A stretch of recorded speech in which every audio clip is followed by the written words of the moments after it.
Айналайын менің ағайын туыс, бауыр, құда жекжат, тамыр таныс, дос жаран, достар, класстастарым, группаластарым, барлықтарыңды Наурыз мерекесімен құттықтаймын. Наурыз мерекесі қуанышын алып келсін, өзінің тоқшылығын алып келсін. Нәубет, бәле, жала, ауру сырқау бәрі жергенсін. Наурыз мерекесі құтты болсын.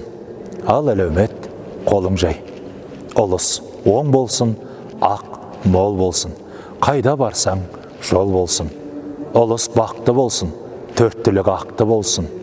Ұлыс берекесін берсін, бәле жала жергенсін. Мерекелеріңіз құтты болсын. Әумин.